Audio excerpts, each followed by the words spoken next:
जमाने में मिलते हैं सभी को गम, तुम ना घबराना, यहाँ हर रात की सुबह है हमदम, तुम ना घबराना।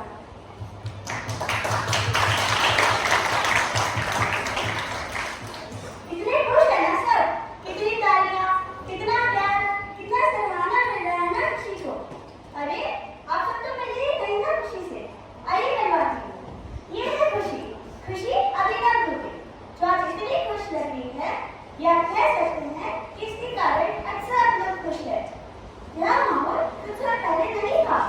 खुशी के पापा अभिनव जी और खुशी की मम्मी अनीता जी दोनों की प्राथमिकता थी बहुत सारे पैसे कमाना, अपने बच्चों को दुनिया की बुराइयों से दूर रखना और सबसे आवश्यक अपने बच्चों को पढ़ाई में अव्वल बनाना।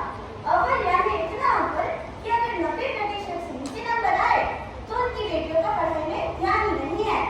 इसलिए उनकी बड़ी बेटी खुशी के मन से रोज एक बात ही करती है, हे खुदा तू वैसा ही है जैसे मैं चाहती हूँ, बस मुझे ऐसा बना दे जैसे सब चाहते हैं। आइए देखते हैं क्या हुआ था। अभिनव, अभिनव, आपने बच्चों की फीस भर दी या भूल गए? आज लास्ट डेट है, याद है ना? अरे हाँ हाँ, मैंने भर दी, पर बच्चे कहाँ हैं? आज उनका परिणाम आने वाला था ना। अरे हाँ, मैं तो भूल ही गई। खुशी, परी। यस मम्मा। बेटा आज तुम्हारा परिणाम आने वाला था ना।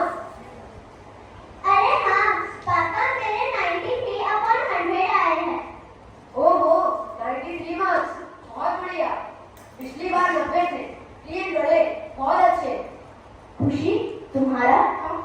बेटा अपना परिणाम बताओ। खुशी, परिणाम। मम्मा, मम्मा वो मेरे 86 मार्क्स आए हैं। 86, बहुत बढ़िया बेटा। इतना अच्छा पढ़ती हो, इतना अच्छा परिणाम तो आना ही था ना। माँ एक मिनट, वो चुप थी क्योंकि वो जानती थी कि उसके 86 मार्क्स आए हैं और वो उसके लिए कम है।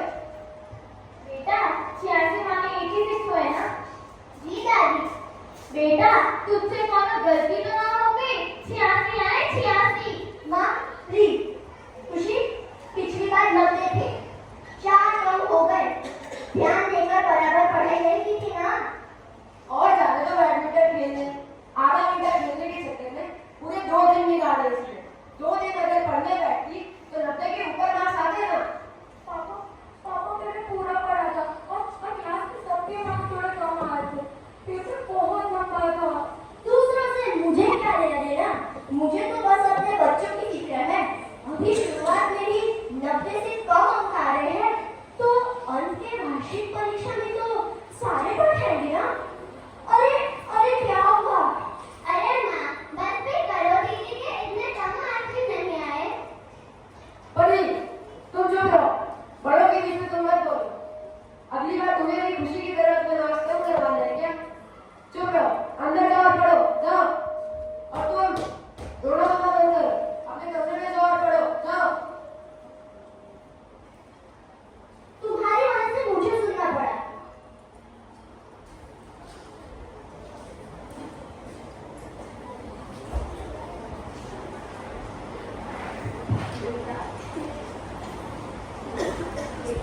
तुम चिंता मत करो, सब कुछ ठीक हो जाएगा। तुम जा रही हो क्या?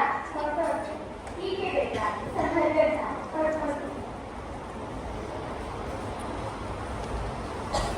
खुशी दुखी होकर स्कूल की तरफ निकल जाती है। आइए देखते हैं उसके साथ स्कूल में क्या हुआ था।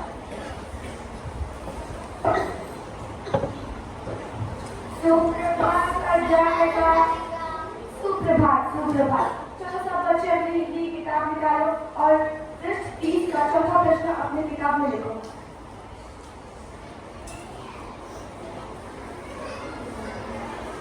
आपकी मात्रा ऐसे लिखते हैं, यही सिखाया हमने आपको। नवीन अच्छा मात्रा तक लिखना नहीं आता, सही से करिए। खुशी जी हाँ, मैंने सुना कि आपकी विज्ञान की परीक्षा में 86 नंबर आए हैं। जी हाँ, और आप बहुत में प्रथम आए हैं। जी हाँ, तो हमारे पढ़ाने में कोई गलती? तो क्या सबके पास हिंदी को कौन ही पढ़ता है। हम सोचा कि हिंदी ही कर ले। 80 की कतार में क्यों ना पढ़ाते आपके हमेशा ना वो भाषा बस विज्ञान पढ़ो, गणित पढ़ो, हिंदी कौन पढ़ता है। अगली बार से हिंदी में अगर 90 का नंबर नहीं आए ना तो देख लेना। अब बैठो और पढ़ो।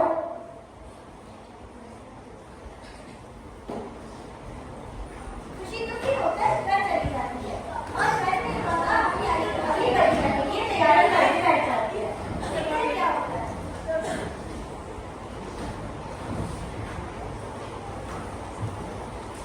दीदी बहुत बात कितना पढ़ोगे, आपने खाना भी नहीं खाया।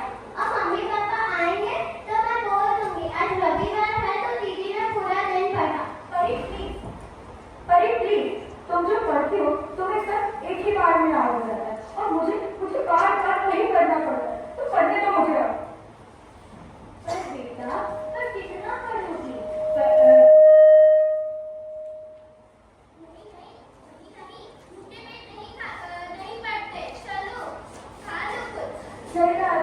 अभी मेरे को पढ़ना है, मैं बाद में खाऊंगी। ठीक है बेटा, परी चलो। पर बेटा जरूर खा लेना। हाँ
नमस्ते नमस्ते।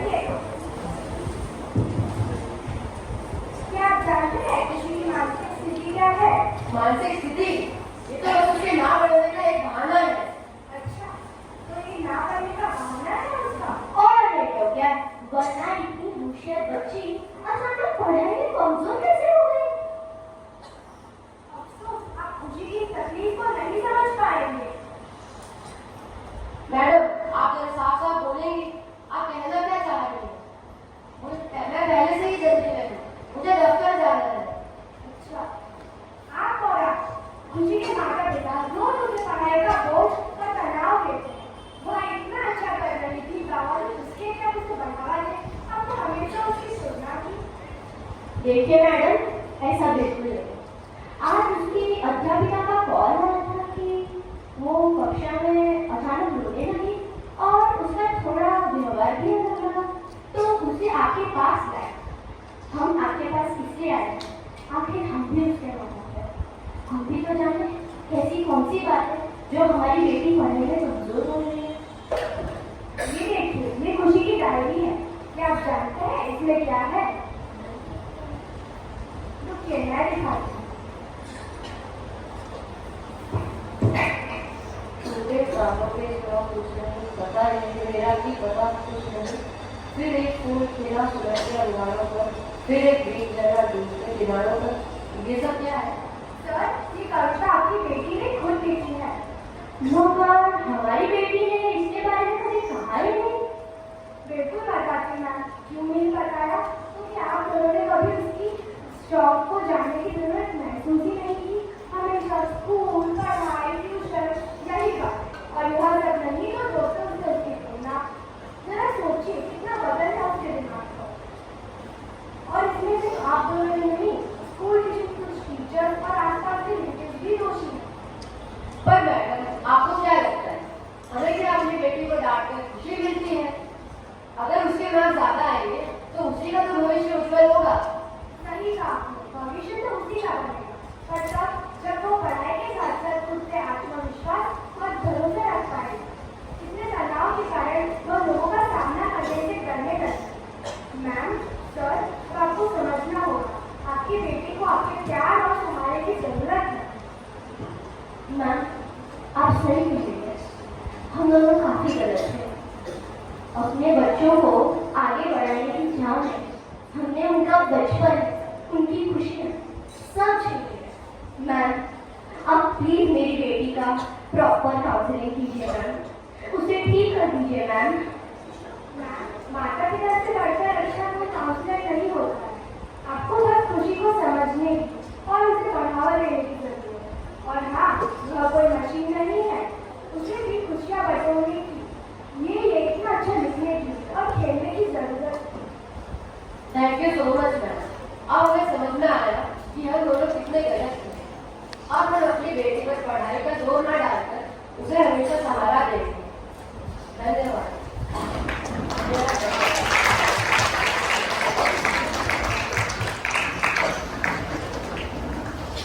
तो अभी आपने जिसकी कहानी देखी, खुशी अपनी नोटों में, वो डूबी नहीं बल्कि और अच्छी तरीके से उभरकर सबके सामने आई। देखिए, बाहर के इस शोर में अगर तेरी आवाज दब जाए तो अंदर से जो आती है आवाजें तो लिखते रहना।